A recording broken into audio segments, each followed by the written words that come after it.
ኪቦርድ ይዘው ድራም ላይ ሆነው በጣም በሚገርም እንቅስቃሴ ኢንስትሩመንቱን የሚጫወቱ ሰዎችን ሊመለከት ይችላል።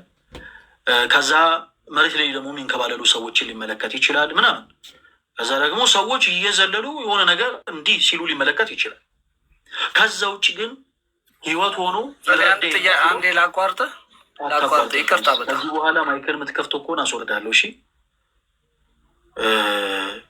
ሰው በደንብ አድርጋችሁ አዳምጡኝ። እኔ ሳልፈቅ ማንም ሰው ማይኮ እንዳይከፍት አሁን ተራው የኔ ስለሆነ።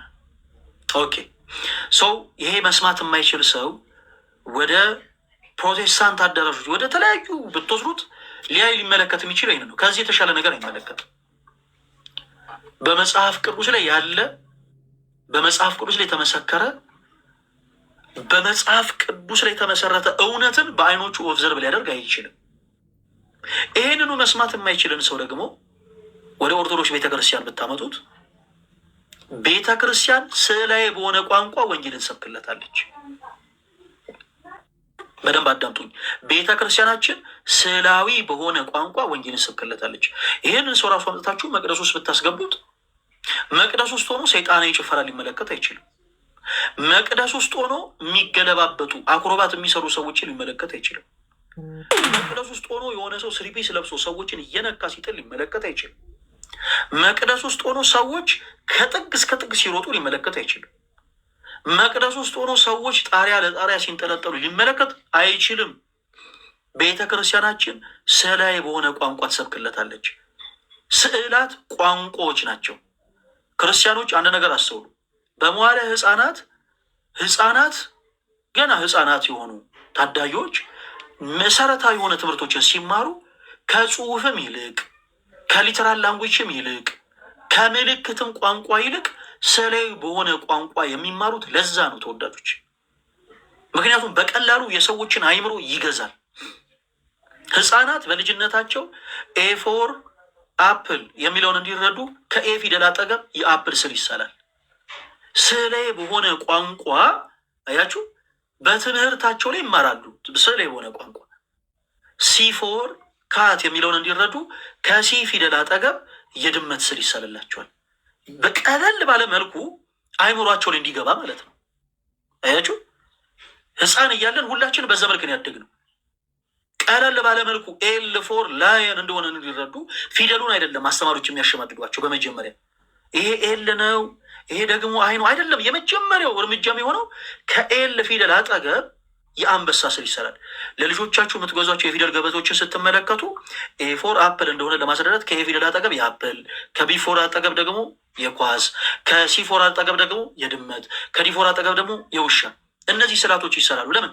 ስዕላት ከሁለቱ ቋንቋዎች ከጠቀስናቸው ከሊትራል ከምንለውም ቋንቋ የምልክትም ከምንለው ቋንቋ ከሁለቱም በተሻለ የሰዎችን አይምሮ የሚገዛ ስለሆነ ማለት ነው። ቤተ ክርስቲያናችን በሁሉም ቋንቋ ወንጌል ስለምትሰብክ ስዕላዊ በሆነም ቋንቋ ጭምር ለአካል ጉዳተኛ ብቻ አይደለም። ባይዘወይ ስንት መጽሐፍ ቅዱስ የማያነብ ስንት ደካማ የሆነ ህዝብ አለ። መጽሐፍ ቅዱስን ገልጦ ስራዬ ብሎ የማይመለከት በጣም ደካማ የሆነ ሰው አለ። ስለዚህ የግድ አካሉን ተጎዳም አልተጎዳም ለሁሉም ህዝብ ቅዱስ ቤተክርስቲያናችን ስዕላዊ በሆነ መግለጫ ተሰብካለች። በቤተክርስቲያናችን ስዕላት የፎቶግራፍ አገልግሎት ያገለግላሉ የሚባል ትምህርት የለም። ወንድማችን ትዝተው አንድ ቪዲዮ ላይ ስመለከት የትሪኒቲን ስላወጣና ምን አይነት ድፍረት ነው! እንዴት ትሪኒቲን የሚያክል ትልቅ ሚስጥር እንዴት ትስላላችሁ ብሎ ፈገግ እያለ ወሳዋዝቦች ሲናገር ተመለከትኩኝ። ክርስቲያኖች እነዚህ አብ ወልድ መንፈስ ቅዱስ ራሳቸው ቁርጥ ራሳቸው ናቸው የሚል የቤተክርስቲያን አስተምሮ የለም። ይሄ የምታዩት እዚህ ጋር የኔ ተወዳጆች ራሱ ክርስቶስ ነው። ይኸውላችሁ ኢየሱስ ጸጉሩ እንዲህ ነበር፣ የሚገርማችሁ አለባበሱ ራሱ እንዲህ ነበር ምናምን የሚል አስተምሮ የለንም። ስዕላት የፎቶግራፍ አገልግሎት ይሰጣሉ የሚል የቤተክርስቲያን አስተምሮ የለንም። ይዋት ድንግል ማርያም ይገርማችኋል።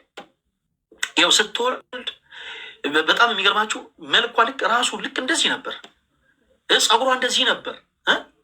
በጣም ተወዶ የነበረው ደግሞ ነጠላዋ እንዲህ አይነት ከለር ነበር የሚል የፎቶግራፍ አገልግሎት የለንም። በቤተክርስቲያናችን እንዲህ አይነት አስተምህሮ የለም። በዚህ አጋጣሚ በጣም የምንወደው ወንድማችን ዮኒ ማኛም አንድ ስዕል አስቀመጠና ከኋላ ይሄ ስዕል ሁሌም ያስታውሰን ድንግል ማርያም ክርስቶስን እንዳቀፈችው ነው፣ አሁንም ድረስ እንዳቀፈችው እመኑኝ። አሁን ግን ኢየሱስ ነው እሷን ያቀፋታል። ጋይስ ትልቅ ስህተት አያችሁ። የፎቶግራፍ አገልግሎት አይደለም የሚሰጡት ስዕላት። በእኛ ቤተ ክርስቲያን የስዕላት ትርጉም የስዕላት ጥቅማቸው ወንጌልን ለመስበክ ነው፣ ገላጭነት ስለሆነ አገልግሎታቸው። ለምሳሌ ወደ ቤተ መቅደስ ስገቡ መስማት የማይችልም ሰው ወደ ቤተ ክርስቲያን ሲገባ፣ እኛም ወደ ቤተ ክርስቲያን ስንገባ ምን እንመለከታለን? በቤተልሔም ግርግም ጌታችን አምላካችን መድኃኒታችን ክርስቶስ እንደተወለደ በከብቶች በረት።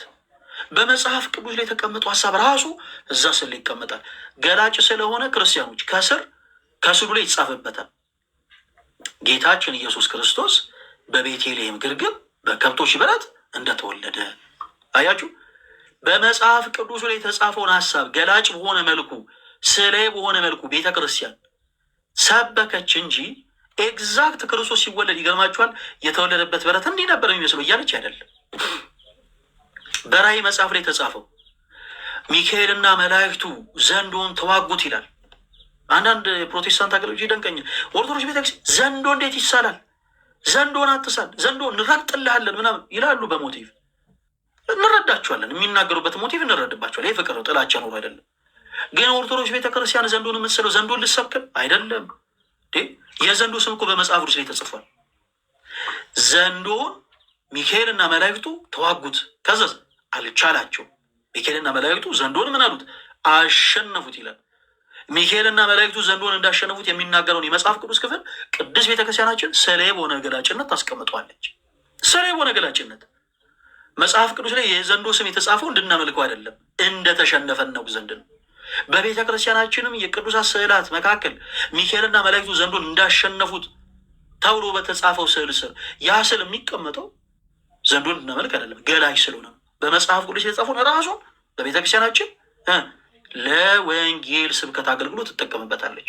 ይሄ መስማት የማይችል ሰው ወደ ቅዱስ ቤተክርስቲያን ሲመጣ ጌታችን አምላካችን መድኃኒታችን ኢየሱስ ክርስቶስ በዮርዳኖስ ወንዝ በዮሐንስ እጅ በእደ ዮሐንስ እንደተጠመቀ ስዕል የሆነ ገላጭነት ትሰብክለታለች። ከስዕሉም ስር ጌታችን ኢየሱስ በዮሐንስ እጅ እንደተጠመቀ ገላጭ ስለሆነ አያችሁ። ከዛ ደግሞ ከእንደገና ጌታችን አምላካችን መድኃኒታችን ኢየሱስ ክርስቶስ ስለኛ ኃጢአት ስለኛ በደል በቀራንዮ መስቀል እንደተሰቀለ ቅዱስ ቤተክርስቲያናችን ስዕል የሆነ ገላጭነት ትሰብካለች። በመጽሐፍ ቅዱስ ላይ የተቀመጠውን ራሱን ሀሳብ ስዕል የሆነ ገላጭነት ታስቀምጣለች። ከስዕሉ ስር ጌታችን ኢየሱስ ክርስቶስ ስለኛ ኃጢአት ስለኛ በደል በቀራንዮ መስቀል እንደተሰቀለ የሀሳብ ነው የሚቀመጠው። በጉልላቶቻችን የሚሳሉ ስዕላትን ታዝባችሁ ይሆን? ተመልክታችሁ ይሆን? በጉልላቶቻችን የሚሳሉ ስዕላቶችን ቀና ብላችሁ ስትመለከቱ ጌታችን አምላካችን መድኃኒታችን ኢየሱስ ክርስቶስ ለፍርድ እንደሚመጣ በመዝሙር ላይ ተጻፈው። እግዚአብሔር ከጽዮን በጋር ይመጣል ወአምላክነ ኢያረምም እሳት ይነድድ ቅድሜው። አምላካችን እግዚአብሔር ዝም አይልም፣ በፊቱ እሳት ይነዳል። እናንተ ጻድቃን ኑ የአባቴን መንግስት ውረሱ የሚል የህይወት እሳት፣ እናንተ ኃጥአን ከፊቴ ውገዱ የሚል የሚባላ እሳት በፊቱ ይነዳል ይላል። ይሄንን ራሱን ቃል ቤተክርስቲያናችን ስዕል በሆነ ገላጭነት ታስቀምጠዋለች። ስዕል በሆነ ገላጭነት ጌታችን ኢየሱስ ክርስቶስ ዳግም ለፍርድ እንደሚመጣ በጎቹን በቀኝ ፍየሎቹ በግራ እንደሚያቆም ስዕል በሆነ ገላጭነት ታስቀምጣለች። ይሄ ብቻ አይደለም የኔ ተወዳጆች፣ ቅዱሳን ስለ ክርስቶስ የተቀበሉትን ሕማም ልክ በመጽሐፍ ቅዱስ ላይ እንደተጻፈ ገላጭ አድርጋ ታስቀምጣለች። ለምሳሌ የሐዋርያት ሥራ ላይ እስጢፋኖስ በድንጋይ እንደተወገረ ይናገራል። እስጢፋኖስ ኢየሱስ ስለሚለው ስም በድንጋይ እንደተወገረ ስዕል በሆነ ገላጭነት ቤተክርስቲያናችን ትሰብካለች። ከስዕሉም ስር ይጻፋል እስጢፋኖስ በድንጋይ እንደተወገረ። ገላጭ ነዋ። ይሄ ፎቶ ነው የሚል አገልግሎት የለም። ስለዚህ በቤተክርስቲያናችን የቅዱሳት ስዕላት አገልግሎት ይሄ ነው፣ ወንጌልን ለመስበክ። ትልቁ የሚጠየቀው ጥያቄ ብዙ ጊዜ ምንድን ነው መሰላችሁ? ሳልጠየቅ ለመልስላችሁ፣ ማን አይቶ ሳላቸው? ማን አይቶ ሳላቸው? ድንግል ማርያምን ስላላችሁ ድንግል ማርያምን የት አያችኋት? ሚካኤልን ትስሉታላችሁ። ሚካኤልን የት አያችሁት? ገብርኤልን ትስሉታላችሁ። ሲያሻችሁ አቡነ ተክለ ሃይማኖትን፣ ሲያሻችሁ ቅዱስ ጴጥሮስን፣ ሲያሻችሁ ቅዱስ ጳውሎስን። ይሄን ሁሉ ስዕል ከየት አምጥታችሁ ሳላችሁት? ማን አያቸው? ማንም አላያቸውም። የኔ ተወዳጆች ማንም። ገላጮች ናቸው ማለት መጽሐፍ ቅዱስ ላይ የተቀመጠው ሀሳብ ገላጭ ሆኖ ይሰበክባቸዋል ማለት እንጂ እነሱ ኤግዛክት ራሳቸው ናቸው። ይኸው ልክ እንደ ፎቶ አገልግሎት ኤግዛክት እኔ ይኸው አይቼው ሚካኤል እንዲህ ሆኖ ተገልጦልኝ ይገርማችኋል ወዳጆቼ፣ ክንፎቹን እንዲያደርጎ ነበር እና በእጆቹ እንዲህ አይነት ነገር ይዤ ያየሁትና ሳልኩት የሚል አይደለም። የቅዱስ ሚካኤል ስዕል የተሳለው በመጽሐፍ ቅዱስ ላይ የተቀመጠውን ሀሳብ ገላጭ ስለሆነ ገላጭ በሆነ መልኩ ይቀመጣል። ምሳሌ ልስጣችሁ። ትንቢተ ኢሳይያስ ማን ነው? ኦሪት ዘጸአት ምዕራፍ 25 ከቁጥር 18 ላይ ለምሳሌ አምላካችን እግዚአብሔር 2 ኪሩቤል ከተቀጠቀጠ ወርቅ ስራ ብሎ አዘዘ። የኪሩቤልን መላእክትን ስዕላት ቀጥቅጦ ከወርቅ የሰራው ሰው የኪሩቤል መላእክት ተገልጸውለት አይደለም ይሳላቸው። አንደኛ ነገስት ቅድም የሰጧቸው የመጽሐፍ ቅዱስ አንደኛ ነገስት ምዕራፍ 6 ከቁጥር 29 ላይ በቤቱ ግንብ ሁሉ ዙሪያ የኪሩቤል ስዕላት እንደተሳሉ ይናገራል። ቁጥር 27 ላይ ከፍ ስትሉ የአንዱ ኪሩብ ክንፍ አንደኛውን ግንብ ይነካ ነበር፣ የሁለተኛውም ኪሩብ ክንፍ ደግሞ ሁለተኛውን ግንብ ይነካ ነበር ይላል። እዚህ ጋር እዚህ የመጽሐፍ ቅዱስ ክፍል ላይ የኪሩቤል ስዕላት እንደተሳሉ ትመለከቱና ሳሌው ግን የኪሩቤል መላእክት እንዳልተገለጡለት ነው የሚናገሩ። ተገልጠውለታል የሚል ሀሳብ መጽሐፍ ቅዱስ አይናገርም። የኪሩቤል መላእክት ተገልጠውለት እስኪ አንድ ጊዜ እስኪ ክንፎቻችሁን ዘርጉልኝ ብሎ አይደለም ይሳላቸው። መጽሐፍ ቅዱስ ላይ ስንጀምር እስኪ ክንፎቻችሁን ደግሞ መልሷቸው ብሎ አይደለም ይሳለው። እስኪ ትንሽ እንደው ቅርስም ጭምር እንዲሆን እስኪ ትንሽ ደግሞ ወደ ግራ ዙሩ፣ እስኪ አሁን ደግሞ ትንሽ ወደ ቀኝ ዙሩ ምናምን ብሎ አይደለም የሳለው። ሳል ተባለ። ስዕላት ገላጮች ስለሆኑ ገላጭ አድርጎ ሳላቸው። ለምሳሌ በዛን ሰዓት እሱ ገላጭ አድርጎ ሊስል የሚችለው ምንድን ነው? የተጻፈለት ነገር የለም። ቅዱሳን መላእክት ክንፎች እንዳላቸው ስለሚያውቅ አያችሁ፣ ክንፎችን አድርጎ ሰራላቸው። ቁጥር 27 ላይ የአንዱ ኪሩብ ክንፍ ይላል አንደኛውን ግንብ ይነካ ነበር። እዚህ ገላጭ አደረገ መላእክት እንደሆኑ። የሁለተኛውም ኪሩብ ክንፍ ነው ሌላኛውን ግንብ ይነካ ነበር። በቤቱ ግንብ ሁሉ ዙሪያ በውስጥና በውጭ የኪሩቤል ስዕላትን በውጭም በውስጥም በኩል ሳለ ምን አድርጉ? ገላጭ አድርጉ። ስለዚህ ዛሬም በቤተ ክርስቲያናችን ቅዱሳት ስዕላት በመጽሐፍ ቅዱስ ላይ የተቀመጠውን ሀሳብ ገላጭ ሆነው የሚሰበክባቸውን እንጂ ሰዎች እንደ ውሃ ደራሽ እንደ እንግዳ ደራሽ ዝም ብለው በዘፈቀደ እኔ ይሄ የእንትና ፎቶ ነው፣ ይሄኛው የሚገርማችሁ ራሱ የጳውሎስ ፎቶ ነው፣ ጴጥሮስ ኤግዛክት የዛን ሰዓት እንዲህ ነበር የሚመስለው እያሉ እያለገጡ የሚያስቀምጡት ነገር አይደለም። ስዕላት መጽሐፍ ቅዱሴ ናቸው ወይ? አዎ መጽሐፍ ቅዱሴ ናቸው። መጽሐፍ ቅዱሴ እንደሆነ በምን አወቅን? አምላካችን እግዚአብሔር በቀጥታ እንዲሰሩ ስላዘዝ። ኦኬ የተወሰኑ ጥቅሶችን አነሳን። አዎ መጽሐፍ ቅዱሴ ናቸው። አገልግሎታቸውስ ምንድን ነው?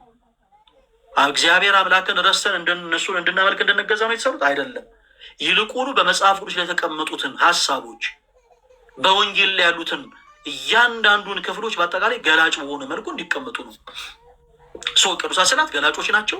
ስለዚህ ቤተክርስቲያናችን ወንጌልን ለመስበክ ትጠቀምባቸዋለች። በምድር ላይ ህፃናት የሆኑ ትውልዶች ገና ትምህርት ገበታቸውን ሲጀምሩ ኤፎር አፕል መሆኑን እንዲያውቁ እንዲረዱ ከፊደል አጠገብ አፕል ይሰላል እንዳልኳችሁ ሁሉ በመንፈስ ህፃናት የሆኑ ደግሞ ብዙ ነፍሳት ወደ ቅዱስ ቤተክርስቲያን ይመጣሉ። ገና መንፈሳቸው ያልጎለበቱ በመንፈስ ህፃናት የሆኑ ገና ከአብራ ከመንፈስ ቅዱስ የተወለዱ በጣም ብዙ ህፃናት ይመጣሉ። በመጽሐፍ ቅዱስ ላይ የተጻፈውን እውነት ገላጭ በሆነ መልኩ ቅዱስ ቤተክርስቲያናችን በአእምሯቸው ላይ ታትሞ ይቀመጥ ዘንድ ገላጭ በሆነ መልኩ የተጻፈው የተቀመጠውን ሀሳብ ስለ በሆነ ገላጭነት ተሰብክላቸዋለች።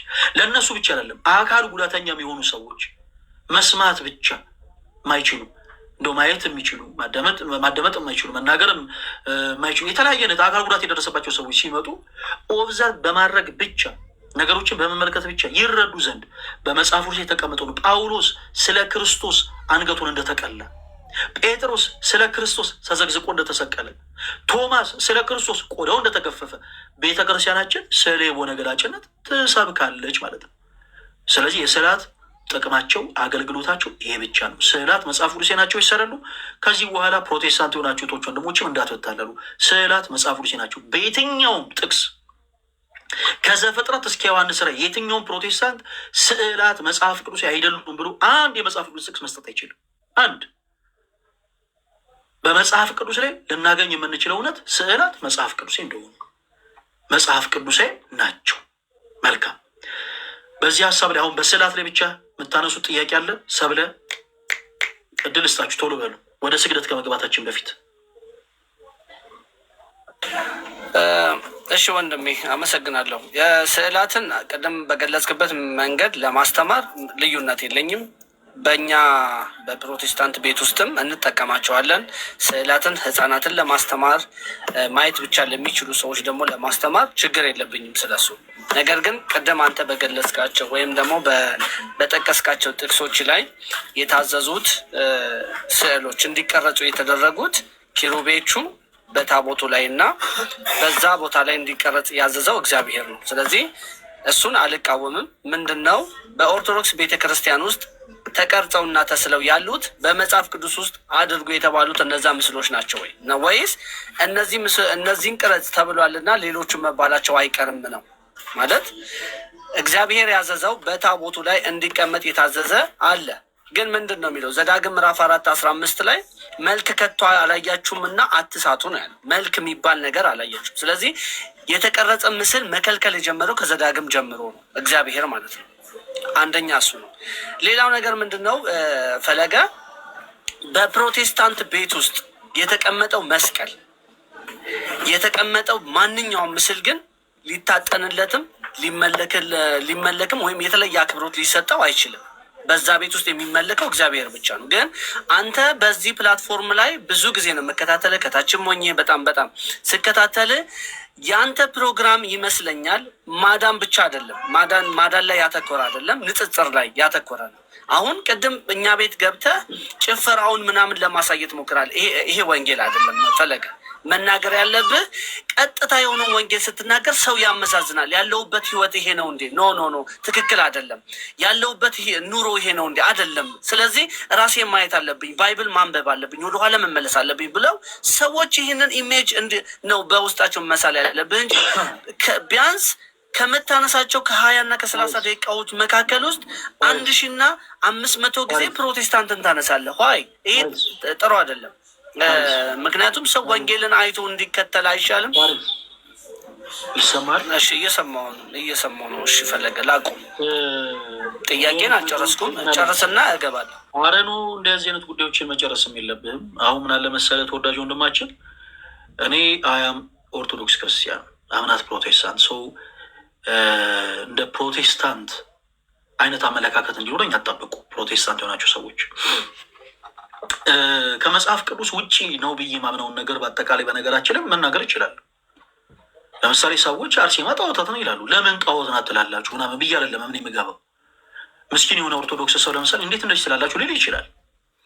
እኔ ግን አርሴማ ጣዖት ናት የሚል ሰው ባገኝ ለምን እንደዚህ ትላለህ ኦርቶዶክስን እንደዚህ እያልክ ለምን ስም ታነሳለህ አይደለም የምለው። በምን አይነት ፐርስፔክቲቭ አልክ ነው የምለው። በምን አይነት ፐርስፔክቲቭ እስቲ በመጽሐፉ ማስረጃ እናውራ። ጭፈራ በእግዚአብሔር ዘንድ የተጠላ ስለሆነ ያንን ለምሳሌ እኔ ስለማምን እኛ ስንዘምር እናሸበሽባለን፣ እናጨበጭባለን። ይህ ሰው ወደ ፕሮቴስታንት አዳራሽ ቢገባ ግን ሊመለከት የሚችለው ነገር ምንድን ነው? እውነቴን ነው። ከተናገርኩት ነገር አንድ ስህተት ካለ ንገረኝ፣ እኔ ሰርች አድርጌ አሳያለሁ። ወደ ፕሮቴስታንት አዳራሽ ውስጥ ሲገባ አንድ ሰው የሆነ ስሪፒስ የለበሰ ሰው ድምፁን ቀንሻ አሳያቸዋለሁ።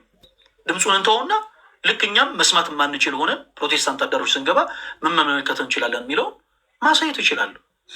የሆነ ስሪፒስ የለበሰ ሰው ሰዎችን እየነካ ሲጠያ ይችላል። ያንን ያልኩት እንጂ ፕሮቴስታንት ሰዎችን ለማብሸቅ ፕሮቴስታንት የሆኑ ሰዎችን ለማናደር መጠቀሙ ቃል አይደለም። ባይዘዌ እኔ አልበሽቅም ፈለገ። ለምን መሰለህ ኢየሱስ ክርስቶስ ፊት ላይ ይገባኛል። ሞቲቭን እንረዳለን። ቆይ አንድ ጊዜ እሺ፣ አንድ ተስጠኝ። አሁንም ትበሽቃለህ እኮ አይደለም ያልኩት። እኔ የተናገርኩበት ሞቲቭ ፕሮቴስታንት የሆኑ ሰዎችን ለማናደድ አበሳጨት፣ እነሱን ለማብሸቅ ሳይሆን ሪል መሬት ላይ ያለው እውነት ነው። አንድ ሰው ወደ ፕሮቴስታንት አዳራሽ ቢገባ ሊመለከት የሚችለው ነገር ችግር የለውም። እሱ ችግር የለውም። ምስጢርን የሚገልጥ በሰማያት አለ ይላል መጽሐፍ ቅዱስ። ሰው ልብን ያያል፣ ሰው ፊትን ያያል፣ እግዚአብሔር ግን ልብን ነው የሚያየው። ሰው ወደ እግዚአብሔር ባይዘዌ እኔና አንተም አይደለም ማንም ወንጌል ሳይሰማ እግዚአብሔር ሰዎችን በተለያየ መንገድ ይሰብካቸዋል፣ ይነግራቸዋል። የግድ ሰዎች መናገር፣ ስዕል ማየት ምናምን እግዚአብሔር ወደ እሱ እንዲመጡ የፈለጉትን ሰዎች በየትኛውም አቅጣጫ ሊያመጣቸው። ስለዚህ አሁን ርዕሱ ላይ ኪሩብ አሁን በዘጸአት ላይ የተጻፈው የማንኛውንም የተቀረጸ ምስል በላይ በሰማይ በታች በምድር የምትመለከቱን ለራስ አድርገህ ብትገኝ ይላል መጽሐፍ ቅዱስ። ስለዚህ አንደኛ ኦርቶዶክስ ቤተክርስቲያን አንተ የጠቀስከው ዘጸአት 25:18 ላይ ያለው እግዚአብሔር ለሙሴ ታቦት ማን ነው ታቦቱን እንዲቀርጽ ወይም ታቦቱን እንዲሰራ ባዘዘው ጊዜ ያስቀመጠው ምስል ብቻ ነው ወይ በኦርቶዶክስ ቤተክርስቲያን ውስጥ ያለው?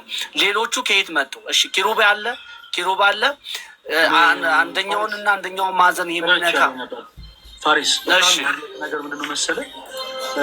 ጥያቄዎችን ስንጠይቅ ማይክል ምታርገስ አንተ ጋር ድምፅ አለ። ጥያቄዎችን ስንጠይቅ ከራስ ፐርስፔክቲቭ አትመለከትም ይመስለኛል። እኔ ቅድም የሆኑ ነገሮችን ስል ነበር፣ በደንብ አዳምጡኝ። በፕሮቴስታንት መጽሐፍ ቅዱስ ላይ ለምሳሌ እንዲህ አይነት ስዕል አለ። እኔ ስዕላትን የምጠቀመው ገላጮች ናቸው ብዬ ስለሆነ አንድ ፕሮቴስታንት እነዚህ ስዕላት ገላጮች ናቸው ካለ ንትርክ ውስጥ መግባት የለብኝም። በቃ እኔም የምገለገልበት ያም ሰው የሚገለገልበት አገልግሎት አንድ ስለሆነ ወንድማችን ምን አለ? ህፃናትን ለማስተማር ስዕላትን እንጠቀማለን፣ እኛም ጭምራል። እኛ ፕሮቴስታንቶች ህፃናትን ለማስተማር ስዕላትን እንጠቀማለን አለና በኦርቶዶክስ ቤተክርስቲያን ያሉት ስዕላት ግን ዘጸአት ላይ ከተጻፈው አንጻር ብቻ ነው ወይ የምትገለገሉባቸው ወደሚል ድምዳሜ ይገባ። ወንድማችን ፋሪስ እናንተ ህፃናትን ለማስተማር የምስሏቸው ስዕላት በአጠቃላይ መነሻቸው ኬት የተነሳ ነው? ፈለገ አንተ አሁን ቅድም ብዙውን ነገር እኮ ገልጸሃል። ማየት መስማት ለማይችሉ ሰዎች እና ለህፃናት ቆይ ስለኛ ነው እኮ የምገልጽልህ። ለምሳሌ አንድ ስዕል ቆይ ጌታ ኢየሱስ ፋሪስ ምን ሆነ ነው እየሰማው እኮ ነው ነገር ብቻ መልስልኝ። አሁን እኔ ስምህን ስጠይቅህ ይገርማል። እኔ የተወለድኩት በጎሸም ወረዳ ምናምን ያልካተው ስምህን ስጠይቅህ ሰሚ ፋሪስ ነው ብቻ በለኝ። እኔ ጠየኩ እናንተ ህፃናትን የምታስተምሩበት ስዕላቶች እንጠቀማለን ስላልክ ማለት ነው። አሁን ያህል አስፈላጊ ጥያቄ ነው ያነሳው። መመለስ አቅቶኝ አይደለም ባይዘዊ፣ ግን በጣም የሆነ እያዛከኝ ስለሆነ እኔም ትንሽ ላዝግ ብዬ ነው። እናንተ ህፃናትን የምታስተምሩባቸውን ስዕላቶች በየትኛው የመጽሐፍ ቅዱስ መነሻነት ተመርኩዛችሁን የምታስተምሩበት? መጽሐፍ ቅዱስ የመነሻ ይማቸው መጽሐፍ ቅዱሱን ጥቅስ ምዕራፍና ቁጥር ነገር ትችላለች። እሺ ፈለገ፣ እኔ እያዛኩ አይደለም ባይዘዌ ስዕላትን ለህፃናት የምንጠቀመው እያዛኩ አይደለም። ስዕላትን እኛ ለህፃናት ወይም ደግሞ ማየት መስማት ለተሳናቸው ሰዎች ይህንን ስዕል ስናስቀምጥ ከየትኛው መጽሐፍ ቅዱስ አንጻር ነው ካልከኝ፣ ለምሳሌ አሁን ህፃናትን ለማስተማር ኢየሱስ ክርስቶስ ምናል ህፃናትን ቆይ ልነግርህ እኮ ነው፣ ጥቅስ አልሰጠህም። ህፃናትን ተዋቸው። ቆይ ልንገር ስዕል ይፈለገ ማለት ይሄ እንትን ነው የሚያሳየው ከኔ ጋር መወያየት ወይ ቻሌንጅ ነው። ለምሳሌ ህፃናትን ለማስተማር ኢየሱስ ክርስቶስ በመስቀል ላይ እንደተሰቀለ ስዕል በአጠቃላይ እሺ በቃ እኔ ጥቅስም ልስጥም አልስጥም ስዕል መጽሐፍ ቅዱሳዊ አይደለም። አንተ ቅድም የጠቀስካቸው የመጽሐፍ ቅዱሳዊ ስዕሎች ለሙሴ ብቻ የተነገሩ ናቸው፣ እንዲቀረጹ የታዘዙ ናቸው። እኩል በነገራችን ላይ ከኔ ጋር እኩል ስታወራ ድምፅ ይሰማል። በደ ከሆነ እታች ያለ ሰው የሚረብሽ ድምፅ ይወጣል እንጂ በምንም ታምር የሚሰማ ድምፅ አትወጣ። እኩል እያወራሁ እኮ አይደለም። እኔ ግን እያስጨረስከኝ አይደለም። ማስረጃ ስጠኝ ያልኩህ። አሁን አንተ ፕሮቴስታንት፣ እኔ ኦርቶዶክስ ነኝ። እኔ አንተን ሳሳምንህ ስዕላት መጽሐፍ ቅዱሳዊ ናቸው ስልህ የመሰለኝን ደስ ያለኝን አይደለም ይታል የመጽሐፍ ጥቅስ ጠቅሼ ነው ስዕላት መጽሐፍ ቅዱሳዊ ናቸው ያለ። እሺ በአንተ ላይ እናውራ። በቃ ስዕላት መጽሐፍ ራስን መቆጣጠር ስለማችል እኔ ልቆጣጠር። በደንብ አዳምጠኝ እስክጨርስ። ስዕላት መጽሐፍ ቅዱሳዊ ናቸው ወይንስ አይደሉም ስንል መጽሐፍ ቅዱስ እንደሆኑ እስቲ በመጽሐፍ ቅዱስ ማስረጃ መልስልኝ ስትለኝ ጥቅስ አንስቼ ነው ስዕላት መጽሐፍ ቅዱስ እንደሆኑ ፕሩፍ ያደረግኩት። ለምን አንተ ፕሮቴስታንት ነህ፣ እኔ ደግሞ ኦርቶዶክስ ነኝ። ስለዚህ ኦርቶዶክስ ሆኜ ያለ ጥቅስ የሆነ ነገር ማወራ ከሆነ ለአንተ ተረት ተረት ነው የሚሆነው። ስለዚህ ለአንተ ተረት ተረት እንዳይሆን የማወራው ነገር መጽሐፍ ቅዱስ መሰረት እንዲኖረው መጽሐፍ ቅዱስን ተመርኩሼ መጽሐፍ ቅዱስን ተንተርሼ ነው የነገርኩ ፋሪስ። አንተም አሁን የመጽሐፍ ቅዱስ ጥቅስ የማጠቅስ ከሆነ የምትናገረው ንግግር በአጠቃላይ ለእኔ ተረት ተረት ነው። እኔ አሁን አንተ ቸርች ውስጥ ያለው ፕሮቴስታንት አይደለሁም። ዝም ብዬ የምትናገረው ነገር አሜን እንድለው ዝም ብዬ አሜን ብዬ አልቀበልም። እኔ ኦርቶዶክስ ነኝ። ስለዚህ ከእኛ ከኦርቶዶክሶች ጋር ደግሞ ስታወራ በማስረጃ ነው መውራት ያለብን። ስለዚህ አሁንም እኔ ሳልፈቅድልህ ማይክል ማብራት አትችልም። ራስን ትቆጣጠረ ብዬ ነበር ቅድም ዝም ያልኩ። አሁን እኔ እቆጣጠርሃለሁ። ኦኬ እኔ አሁን የጠየቁ ጥያቄ ስዕላት ለህፃናት የምታሰምሩባቸው ስዕላቶች የትኛውን የመጽሐፍ ቅዱስን ሀሳብ ተንተረሳችሁ ተመርኩዛችሁበት ነው የምታሰምሩበት? ይኸው እነዚህን ስዕላት እንድንስል ይሄ የመጽሐፍ ቅዱስ ሀሳብ አግዙናል። እስኪ አንድ ጥቅስ ስጠኝ፣ አንድ የመጽሐፍ ቅዱስ ጥቅስ ስጠኝ። በጣም ሲምፕል፣ በጣም ተራ ጥያቄ ነው። ባይዘው አንድ ጥቅስ ሰጠኛለህ። ከዛ በኋላ እኔም ደግሞ ሀሳቡን ያነሳውን ሀሳብ መልስላለሁ። ስለ ስዕላት ይሄን ሁሉ ነገር አውርተን ይህን ሁሉ ማስረጃ ሰጥቼ አንተ ተመልስ። አሁንም እኛ እንደናንተ ያው በስዕላት እናምናለን፣ በእርግጥ እንጠቀምበታለን ህጻናትን ለማስተማር። እናንተ ግን አሁን በቤተክርስቲያናችሁ ምስሏቸውን ስዕላቶች ኬት አምታችሁ ሳላችሁ? ምክንያቱም እዚህ መጽሐፍ ቅዱስ ክፍል ላይ እኮ በስሌት መክደኛው ላይ ታደርጋችኋላል እንጂ ሌላ የሚል ነገር የለም ብለኛል። በተመሳሳይ ያንኑ ጥያቄ ጠየቁ። በእናንተ ቸርች ውስጥ ህጻናቶች የምታሰምሩባቸው ስዕላቶች የትኛው የመጽሐፍ ቅዱስ ሀሳብ ነው መነሻ ያደረጋችሁት? ማይክን ክፈትና መልስ። ካልሆነ ምንም ነገር አትወራም። እሺ ፋሪስ፣ ለእኔ ተረት ተረት ስለሚሆን በል። ፈለገ ያን ሁሉ ሰዓት እኮ በጣም በትዕግስት ጸጥ ብዬ ሰምቻለሁ። አሁንም ፋሪስ ደግሜ ጠይቃለሁ ለመጨረሻ ጊዜ። ከዚህ በኋላ ሌላ ነገር የምታወራ ከሆነ ተደርበህም በቃ ሌላ የማይሆን ነገር የምትመልስልኝ ከሆነ በጌታ ሰላም እንመሰጋገና እንለያያለን። የጠየቅኩን ጥያቄ በደንብ አድርገህ አዳምጠኝ። እናንተ ህጻናቶች የምታሰሩባቸውን ስዕላቶች መነሻ የሆናቸው የመጽሐፍ ቅዱስ ጥቅስ የትኛው ነው? ኦኬ፣ ትእዛዝን ያገኛችሁበት ኦርቶዶክሳውያን ምናምን ከማለት በፊት መሰረት አለ ወይ? አምጣ፣ ማስረጃ ስጠኝ። ምን ሌላ አውጣ? ማይክን ክፈተው። እያወራ ከሆነ አይሰማም። ማይክን ክፈተው። ስለነበረን ጊዜ አመሰግናለሁ። ምክንያቱም ምንም ላደርግ ስለማልችል። እሺ፣ እናመሰግናለን። እኛም ፋሪስ ታችሁለን። ምንድነው መሰላችሁ፣ እኔ አንድ ሰው ነኝ። ሁሉም ሰው መጥቶ ባዛገኝ ቁጥር መዛግ የለብኝም። እኔ ይደክመኛል፣ እንደናንተ ሰው ነኝ። ስለዚህ የለህም፣ በቃ እናመሰግናለን። አንተ ባትመልስም እኛ ግን እኔ መልስልሃለሁ። እሱ ያነሳውን ጥያቄ እኔ መልሷለሁ። የጠየቁት ከምን አንጻር መሰላችሁ? አላስፈላጊ ጥያቄ ነው የተነሳው።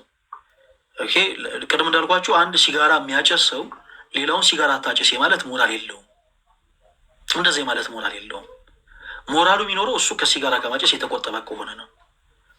ለምሳሌ እኔ ስዕላት ገላጮች ናቸው ብዬ አምናለሁ። በቤተ ክርስቲያን ያገልግሉት ገላጮች ናቸው፣ ጥቅማቸው ያ ነው ብዬ አምናለሁ።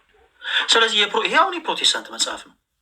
እዚህ መጽሐፍ ላይ ይኸው ስዕል አለ፣ የመስቀል ስዕል አለ። ለምን አረጋችሁት ብዬ አልጠይቅ። ለምን አረጋችሁት ብዬ የምጠይቅ ከሆነ እኔ ነገር ፈላጊ ነኝ ማለት ነው። ይህ ስዕል ለምንድን ነው እዚህ ጋር ያረጋችሁት ብዬ አልጠይቅ። ለምን እንዳደረጉት እረዳለሁ፣ ሳይነግሩኝ እነሱ ለምን። ምክንያቱም ስዕላት ገላጮች እንደሆኑ ስለማቅ። ስለዚህ በመጽሐፍ ቅዱሳቸው ላይ የመስቀል ስዕል ያለው ከገላጭነቱ አንጻር ነው። በቃ ለምን ጊዜ አባክናለሁ እኔ? ወንድማችን ህፃናት የምናስተምርበት ስዕላቶች ያላለ ከየት እንዳመጣ መጽሐፍ ቅዱስ መሰረት የለውም። ጀለስ ከዛ ግን ኦርቶዶክሲያን እናንተ የሚካኤል ምናምን የምትሉት እሺ ከየት አመጣችሁ ነው? ቅድም ሳወራ አልነበረ ወይ? በደንብ አድርጋችሁ አዳምጡኝ። አንድን ነገር አሁን በቤተክርስቲያናችን የሚደረጉ ስርዓቶች በአጠቃላይ ኤግዛክት እያንዳንዱ ነገር በመጽሐፍ ጊዜ ተቀምጧል ማለት አይደለም። ምንድነው መሰላችሁ? ይሄ መነሻው አለ፣ መነሻ ሀሳቡ አለ። ከዛ በኋላ ግን በቤተክርስቲያናችን ተብራርቶ ይቀመጣል። ለምሳሌ ፕሮቴስታንቶች አንድ ነገር ላሳያችሁ። ለምሳሌ ዛሬ እናንተ የምትሄዱበት ቸርች ላይ ጨው ገዝታችሁ ትሄዳላችሁ፣ ዘይት ገዝታችሁ ትሄዳላችሁ፣ ቲሸርት ገዝታችሁ ትሄዳላችሁ። እነ ጴጥሮስ እነ ጳውሎስ ቲሸርት አሳትሞ ሲሸጡ ነበረ ወይ? አልነበረም። አሁን ይህንን እኔ ከንግድ አንጻር የማያደርጉ ሰዎች ቢኖሩ የምንረዳበት አንድ ፐርስፔክቲቭ ይኖራል። በደንብ አድርጋችሁ አዳምጡ። ቸርች ውስጥ ጨው ይሸጣል፣ አኖይንቲንግ ነው። ውሃ ይሸጣል፣ አኖይንቲንግ ነው። ዘይትም ይሸጣል። ከዛ ቲሸርትም ደግሞ ይሸጣል፣ አኖይንቲንግ እየተባለ የተጸለይበት ነው ምናምን እየተባለ ይሸጣል። አንዳንዴ እንደውም ፎጣ ሁሉ ተጀምሮ ነበር። ፎጣም ደግሞ ይሸጣል። እሺ ፎጣም ይዛችሁ ትሄዳላችሁ። ይህን ለማድረጋችሁ የቱ ጋር ተመልክታችሁ ነው ዘይት ገዝታችሁ ወደ ቤት የምትሄዱት? ቲሸርት ይዛችሁ የምትሄዱት? ብዙ እንደዛ ብሎ መከራከር አያስፈልግም። ስርቆት ከሆነ እንቃወሟለን ባጭሩ። ነገር ግን አይ ነው በትክክል ግን ቸርቿ ምናበት ስርዓት አድርጋ ግን አስቀምጦ ከሆነ ግን አንድ የምንረዳው ነገር አለ። ሐዋርያት ባላቸው ነገር በዛን ሰዓት ባላቸው ነገር ድውያንን ሲፈውሱ ነበር። ለምሳሌ በጠላቸው ሐዋርያት በጠላቸው ድውያንን ፈውሱ ያውቃሉ። በጠላቸው የእግዚአብሔር አገልጋዮች አይደለም ጥላቸው አጽማቸው ሙታንን አስነሱት ያውቃል። ሰው በጥላቸው ድውያንን ሲፈውሱ ነበር። ሰው አሁን ላይ ያሉት ደግሞ አገልጋዮች አሁን እንግዲህ እንበል ነው እያልኳቸው ያሉት። አሁን ላይ ደግሞ ያሉት አገልጋዮች ደግሞ ቲሸርት በጣም የተጸለይበትን ቲሸርት ደግሞ ለሰው ሰጥተው በዛ ደግሞ ሰው እንዲሻሉ አደረጉ ብለን እንረዷለን ነው ባጭሩ። አላማው ማዳን እስከሆነ ድረስ ምንም አይነት አቅጣጫን ያዝ መጽሐፍ ቅዱስ መሰረት ግን አለው ብለን እንይዟለን። አሁን ወንድማችን የጠየቀው ስዕላትን የሚካኤልን የገብርኤልን ከየት አመታችሁ ታላችሁ? ምክንያቱም መጽሐፍ ቅዱስ ላይ በአንደኛ ነገሥት ምዕራፍ 6 ከቁጥር 29 ላይ የተጠቀሰው የኪሩቤል መላእክት ስዕላት ነው። ሰው ሌሎቹ ከየት መጡ ነው? መጽሐፍ ቅዱስ አንድ መነሻን ይሰጠናል። የሚብራረው በቤተክርስቲያን ትምህርት ነው። ቅድም እንዳልኳችሁ ይህንን ጥቅስ ለምን አነሳን? ስዕላት መጽሐፍ ቅዱሴ ናቸው ወይንስ አይደሉም የሚለውን ሀሳብ ስናብራራ፣ ከዛ በኋላ ግን ሌሎች ስዕሎች ከየት መጡ? ቅድም እንዳልኳችሁ ስዕላት የፎቶ አገልግሎት አይሰጡም። ስዕላት የፎቶግራፍ አገልግሎትን አይሰጡም። ከየት መጡ? ከመጽሐፍ ቅዱሳችን ላይ። ስዕላት አገልግሎታቸው ምንድን ነው ብለናል? ገላጮች ናቸው። በራእይ መጽሐፍ ላይ ሚካኤልና መላእክቱ ዘንዶን ተዋጉ፣ ሚካኤልና መላእክቱን ዘንዶ አልቻላቸውም እና ማሸነፉት ይላል። ይሄንን ቅዱስ ቤተክርስቲያናችን ገላጭ በሆነ መልኩ ታስቀምጠዋለች። ሚካኤል ራሱ ይሄ ነው ቁርጥ ራሱ ይላችሁ ፎቶ ነው ይሄ እያለች አይደለም። ራሱ በዛን ሰዓት ከመላእክቱ ጋር ሲዋጋ የነበረው ደግሞ ሰይጣን ራሱ በቃ ቅርጹ እንዲህ ነበር፣ ጡንቻው እንዲህ ፈረጠመ፣ አካሉ እንዲህ እንትን ያለ ምናምን እያልን አይደለም። ገላጭ ነው። በመጽሐፍ ቅዱስ ላይ የተቀመጠውን ሀሳብ ገላጭ ሆኖ ይቀመጣል። አንዳንድ ሰዎች ለምንድን ነው ሰይጣን ጥቁር ሆኖ የሚሳለው ምናምን ይላሉ። ይህ ዘረኝነት ጥግ ከማለየው የተነሳ እኛ አሁን ነጮችን በላያችን የማንገስ ሱስ ኖሮብን አይደለም። በስዕላት ላይ እንዴ ምንድን ነው መላእክት ቅዱሳን ምናምን ቀያይ ሆነው ተስለው ምንድን ነው ሰይጣን ጥቁር እያደረጋቸው ምስሉት የሚሉ ሰዎች አሉ። ከቀለም አንጻር እንኳን ቅዱስ ቤተክርስቲያናችን ትርጉም ያለውን ነገር ነው የምትጠቀመው። ሰይጣን ዘንዶ ሰራዊቱ ጥቁር ሆኖ የሚሳሉት በነገራችን ላይ አፍሪካውያንን ለመወከል አይደለም ጽልመት እንደሚለብሱ ለማጠየቅ እንጂ ጌታችን አምላካችን መድኃኒታችን ኢየሱስ ክርስቶስ ዳግም ለፍርድ ሲመጣ በጎቹ በቀኝ ፍየሎቹ በግራ ቆማለሁ። እነዛ ጽልመት ለብሰው እነዚህ ብርሃን ነጭ ለብሰው ብርሃን ሆነው በክርስቶስ ቀኝ ይቆማሉ። ለዛም ነው ቅዱስ ቤተክርስቲያናችን ኑ በብርሃኑ ተመላለሱ እያለች የምትሰብከው። በብርሃኑ ተመላለሱ። ሰው ጥቁር ቀለሙ ራሱን የቻለ ትርጉም አለው። ነጭ ቀለም ራሱን የቻለ ትርጉም አለው። ምንን ያጠይቃል?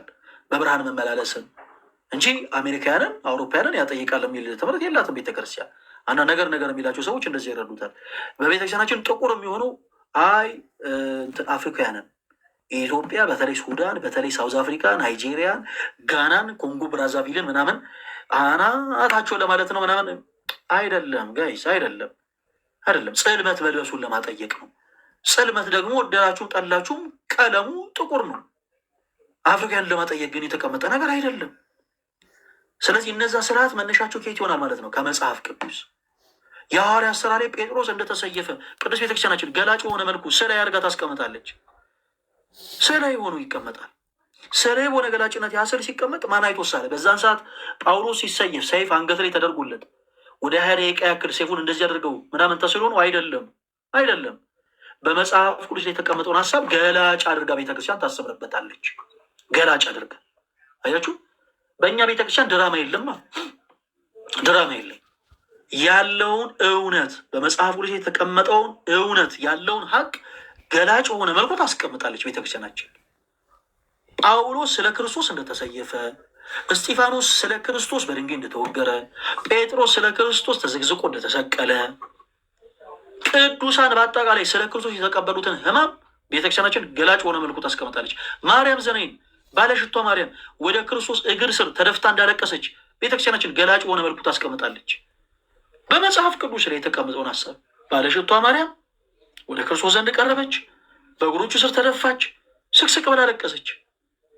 በእግሮቹ ስር ወድቃ ማልቀሷን ቅድስት ቤተክርስቲያናችን ስታጠይቅ ስዕላዊ በሆነ ገላጭነት ታስቀምጧለች። ከዚህ የወጣ ሀሳብ የለውም የኔ ተወዳጆችና ምክንያት የሆነው ለምናወረው ነገር ለምንነጋገረው ንግግር ፕሊስ ምክንያት ነው። ስለዚህ ስዕላት መጽሐፍ ቅዱሴ ናቸው? አዎ መጽሐፍ ቅዱሴ ናቸው። ኦኬ ሰው በቤተክርስቲያናችን ለምን አይነት አገልግሎት ነው የምንጠቀምባቸው? ወንጌልን ለመስበክ። ምክንያቱም ቅዱሳት ስዕላት ምን ስለሆኑ? ገላጮች ስለሆኑ። ባይዘወይ ፊደላት በራሱ ስዕላት ናቸው። ለምሳሌ እዚህ ጋር የምታዩት ስም ይሄ እዚህ ጋር ፈለገ አትናቴዎስ ይላል። አሁን እኔ ፈለገ አትናቴዎስ ብዬ ስናገር አይታይም። ይኸው ፈለገ አትናቴዎስ ብያለሁ፣ አይታይም፣ ቅርጽ የለውም፣ አይዳሰስም፣ አይጨበጥም። ፈለገ አትናቴዎስን ግን በፊደል መልኩ ስታስቀምጡት ስዕላዊ ያደርጋችሁ አስቀመጣችሁት ማለት ነው። ፊደላት ባይዘው የራሳቸው ስዕላት ናቸው። በመጽሐፍ ቅዱስ ላይ ያሉት ቃላቶች በአጠቃላይ ፊደላቱ በአጠቃላይ ስዕላት ናቸው ራሳቸው። አያችሁ፣ ማይታይ የነበረው ይታያል። ቅርጽ የሌለው የነበረው ቅርጽ ይኖረዋል። የማይዳሰስ የነበረው የማይጨበጥ የነበረው የሚዳሰስ የሚጨበጥ ይሆናል።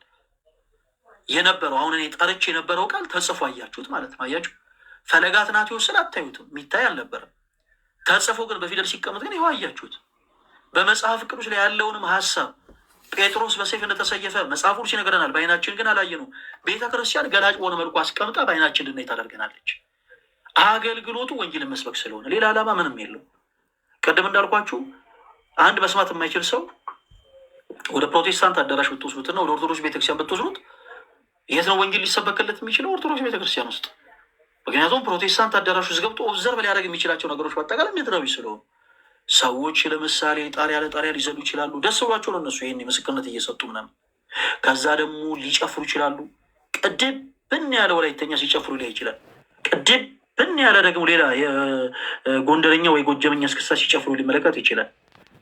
ህይወት ሆኖ የሚሰበክለት ወንጌል ግን አይኖርም። ለዛ ሰው ህይወት ዘርቶ የሆነ ስሪፒስ የለበሰ ሰው ምናምን ሰዎችን እየነካ ሊጥል ሊመለከት ሊሆን ይችላል።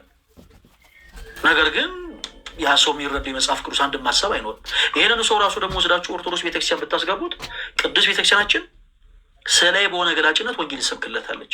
ክርስቶስ ሰው ሆኖ ከቅድስት ድንግል ማርያም እንደተወለደ በቤተልሔም ግርግም እንደተወለደ ስዕላዊ በሆነ ገለጫ ታስቀምጣለች። ፎቶግራፍ ነው አላለችም፣ ቤተክርስቲያን አላለችም። ይገርማችኋል። የዛሬን ያርገውና ኢየሱስ ከእናታችን ከማርያም ሲወለድ ይገርማችኋል። ይኸው ፎቶ እንዲመስል ነበር ሚል የለም። እንደዛ የሚባል አስምሮ የለንም። ገላጮች ናቸው። በመጽሐፍ ውስጥ የተቀመጠው ጌታችን በዮሐንስ እጅ ተጠምቋል። አዎ ተጠምቋል። ገላጭ በሆነ መልኩ ቅዱስ ቤተክርስቲያናችን ለዛ ሰው ወንጌል ይሰብክለታለች። ከስር ምን ተብሎ ተጽፏል? ዮሐንስ ማነው? ጌታችን ኢየሱስ በዮሐንስ እጅ እንደተጠመቀ ጌታችን ኢየሱስ ክርስቶስ ድውያን እንደፈወሰ መጽሐፎች ይናገራል። ምንም አቅም የለንም በተሳሳቱ ሰዎች መፍረድና ምንድን ነው የምታደርጊው? ምስክርነት ስትሰጪ እንደው እነዛ የተሳሳቱ ሰዎችን እንዲማሩ ትጸልያለሽ፣ ትንትንት ያለሽ እና ትምህርት አንሶሽ ከሆነ ማለት ነው። ትምህርት አንሶሽ ከሆነ እኔ ቤተሰቦቼ ገጠር ነው ያሉት ወይንም ደግሞ እንደዚህ አይነት ቤተሰብ አለኝ እና እንዴት ነው ጠንቋይ ቤት እንዳይሄዱ እንዲህ እንዳያደርጉ ማስተማር ማስረዳት የምችለው ብለሽ ልትጠይቂ ከሆነ እንደዛ አይነት አድርገሽ ጠይቂ እንጂ አሁን ለእኛ ትንሽ የከበደን ብዙ ሀሰተኞች ተነስተዋል እና ካህን እንዲያረገኝ፣ መነኩሴ እንዲያረገኝ፣ ዲያቆን እንዲያረገኝ የሚሉ ስለዚህ እውነቱን ከሀሰቱ የመለየት አቅም ስለሌለን ስትወጪ ተደናግጠን ነው ያንን ቃላቶች የተናገር ነው እና አሳዝነንሽ ከሆነ በጣም ይቅርታ። ግን ለሌላ ጊዜ ምስክርነት ስትሰጪ ምን አድርጊ መሰለሽ? ወደ ጉዳዩ እንጂ የግለሰቦችን ስም ወይም የግለሰቦች አሁን በድምፅሽ ቤተሰብሽ ቢያውቅ እነዛ አባቶች ፈተና ውስጥ ይገቡብሻል እና በዚህ ምክንያት የቤተሰብሽን ፍቅር እንዳታጪ እና ደግሞ ሀዘን ውስጥ እንዳትገቢ ለሌላ ጊዜ ጥንቃቄ አድርጊ ለማለት ነው። ባለሽበት እግዚአብሔር ይጠብቅሽ። በርቺ፣ አትጥፊ። የመጣሽ ተማሪ ጥያቄ ካለሽ ጠይቂ። የጀመርሽውን የንስሐ ህይወት ቀጥይ። እግዚአብሔር ይርዳሽ። መልካም በልደሜ እኔ ጋር ነጋ። እንግዲህ ሰላም ዋልልኝ።